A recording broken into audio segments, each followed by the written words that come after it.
আমরা সবাই কম বেশি মগজ রান্না খেতে কিন্তু খুবই পছন্দ করি। আজকে আপনাদের সেই মগজ রান্নার রেসিপিটাই দেখাবো। আসসালামু আলাইকুম। আপনারা আপনাদের পছন্দ মতো গরু কিংবা ছাগলের মগজটা নিয়ে নেবেন। এখানে আমি গরুরটা নিয়েছি। এখন চলে যাচ্ছি মূল রান্নায়।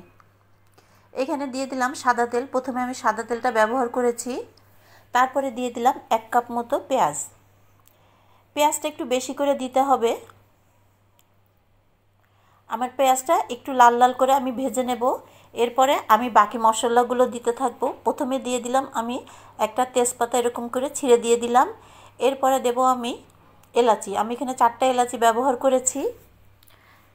তারপরে দিয়ে দিলাম লবঙ্গ কয়েকটা, দিয়ে দিলাম একটা দারচিনি, এরপরে দিয়ে দিলাম কয়েকটা গোলমরিচ। এই সমস্ত মশলাগুলো দিয়ে পেঁয়াজটা আমি লাল করে ভেজে নেব। এই মশলাগুলো দেওয়াতে কিন্তু পেঁয়াজের থেকে একটা খুব সুন্দর গন্ধ বের হয়।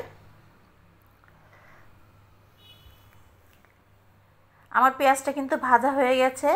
এখন আমি দিয়ে দিলাম হাফ চা চামচ মতো জিরার গুঁড়ো, হাফ চা চামচ মতো ধনের গুঁড়ো, হাফ চা চামচ মতো ঝালের গুঁড়ো, আর দিয়ে দিলাম সামান্য একটু হলুদ। এখানে দিলাম একটু হাফ চা চামচ মতো আদা রসুনের পেস্ট, আর দিয়ে দিলাম স্বাদ মতো লবণ। সমস্ত মশলাগুলো আমার দেওয়া হয়ে গেছে। এখন আমি ভালোভাবে মশলাটা কষিয়ে নেব।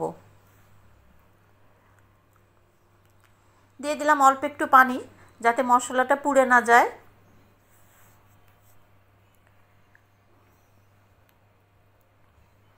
এই মগজ ভুনাটা কিন্তু এইভাবে যদি ভুনে নেন তাহলে খেতে কিন্তু খুবই ভালো লাগে, আর বানাতেও কিন্তু খুবই সোজা। এখন আমি সেই মগজটা ভালো করে ধুয়ে এরকম করে কেটে নিয়েছি টুকরো টুকরো করে, সেটাই এখন দিয়ে দেব।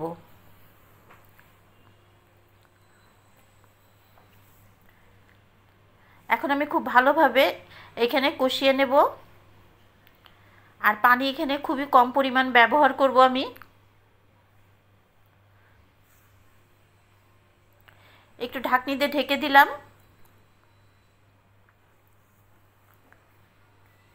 দেখতেই পাচ্ছেন কতটা সুন্দর।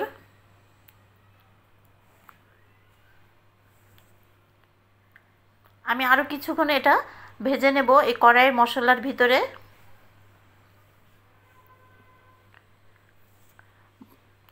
এখন আমি দিয়ে দিলাম কিউব করে কাটা 4টা পেঁয়াজ, দিয়ে দিলাম কয়েকটা কাঁচামরিচ, আর দিয়ে দিলাম সামান্য একটু পানি। পেঁয়াজগুলো একটু নরম হওয়ার জন্য আমি সামান্য একটু পানি দিয়ে দিলাম।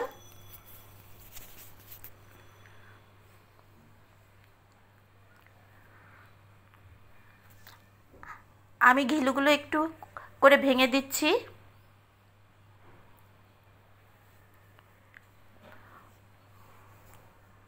দেখতেই পাচ্ছেন কতটা সুন্দর। এখন আমি কিছুক্ষণ রেখে দেব। আমার ঘিলু ভুনাটা কিন্তু হয়ে গেছে। আমরা কিন্তু খুব সহজেই এরকমভাবে কিন্তু দোকানের মতো করে কিন্তু বাসায় এই ঘিলু ভুনাটা করতে পারি। আমি এখন পরিবেশনে চলে যাব।